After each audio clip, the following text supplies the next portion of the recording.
What's up, this is cb430. In this video I'm going to be sharing my opinion on two free online shooters I've been playing recently. One of them is Combat Arms, which is a first person shooter that has been out for many years. I think it was released 4 years ago, something like that. And the other one is the beta of Battlezone, which I've been playing for about half a year. Ever since the closed beta was released, I've been playing it. So firstly, I'd like to talk about what most people find important in shooters is the graphics. As you can see now, I'm showing Battlezone. Well, if you didn't know, that's what I'm showing now. This is on ultra graphics. Both games I will be showing on the highest possible settings for graphics. For this game I'm going to show multiple maps as well, you'll also be seeing that. But you can see there's nice lighting effects. This is still the beta, so it might get better, it might get worse, you don't know because it's the beta. But at this time in the beta, you can see particle effects in the air, like bin bags or something flying through the sky, or leaves. If you're going through past trees, there'll be fallen leaves going past. There's nice flame effects and shadow effects.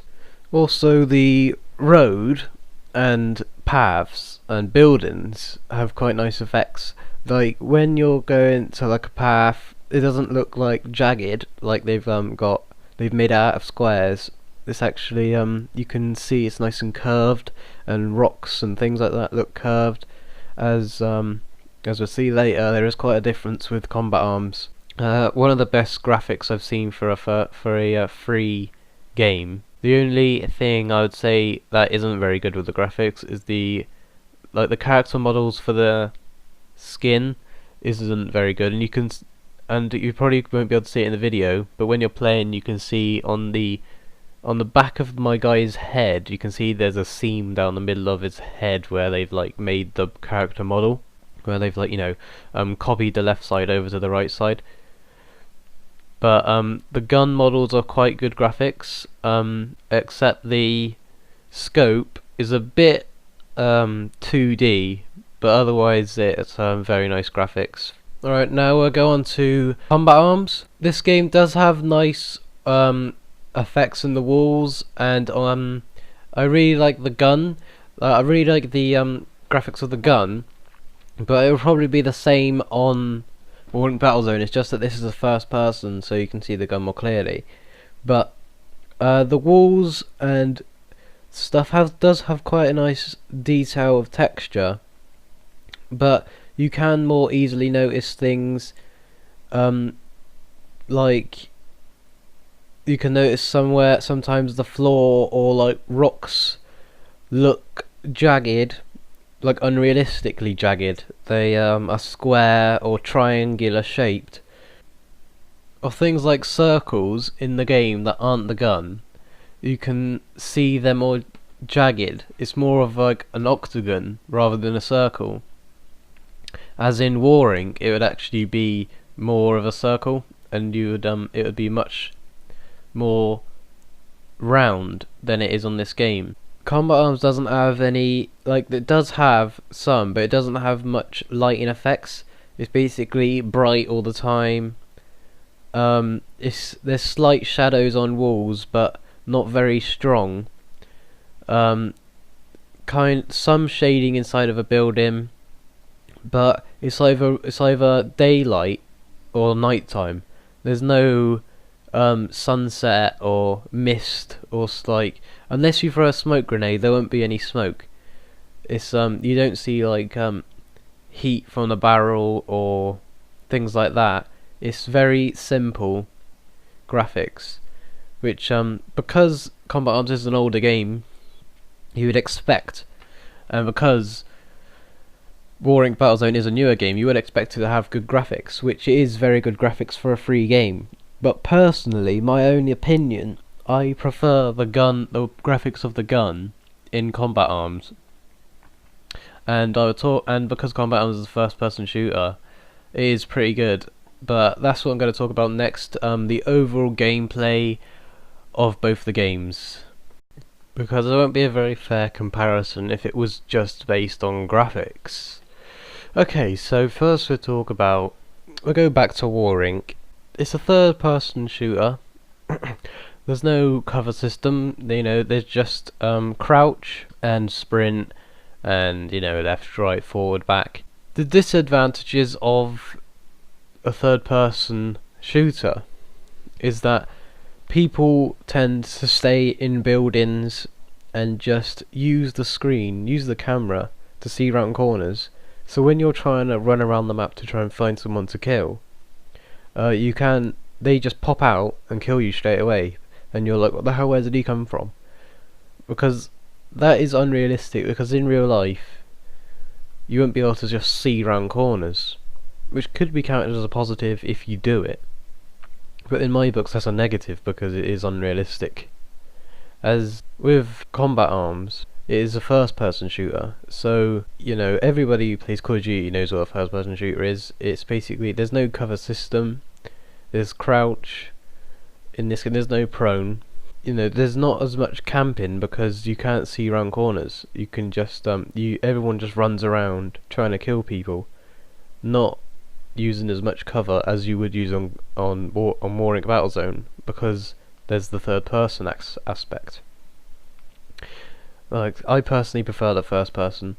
War Inc. say they may bring it out in first person as well later on in the beta, but I find it unlikely for how long they have had it as a third person game. Because War Inc.'s still in its beta, it's unfair to compare how many game types there are, as War Inc. has 2, Team Deathmatch and Conquest, which is kind of like, if you play Call of Duty, it's kind of like domination, where you take points and the team with the most captured points gets the most points to win. But Combat Arms has multiple game types. It also has zombies and missions, but that is because it has been out for multiple years. I can't really compare them, as probably when War Inc. is released, it is going to have more game types. Okay, I'd also like to talk about the weapons. Combat Arms, because it is again a released game that has been for many years out, it does have the biggest library of weapons out of any other game in the world. But War Inc. does have a large collection as well, even though it's in the beta. The weapons do look quite nice. They're okay, they're not brilliant. But the thing is, when I'm firing the weapons on War Inc. and in the scope, it seems to fire like with no recoil at all. It just, like, the kind of red dot, say, goes up a little bit. It doesn't feel like there's actually recoil in the gun. It's on Combat Arms, it jolts backwards and stuff. On Combat Arms, it is kind of the same, but it's more realistic when you're not firing with the scope and you're firing from the hip. You can actually, like, feel the power of the gun. As on War Inc., you can't feel it. It's just like a sound. It just sounds like a gun. You don't feel the recoil that much, which they could change because it's still in the beta. Yeah. But Combat Arms, I feel the weapons are more realistic.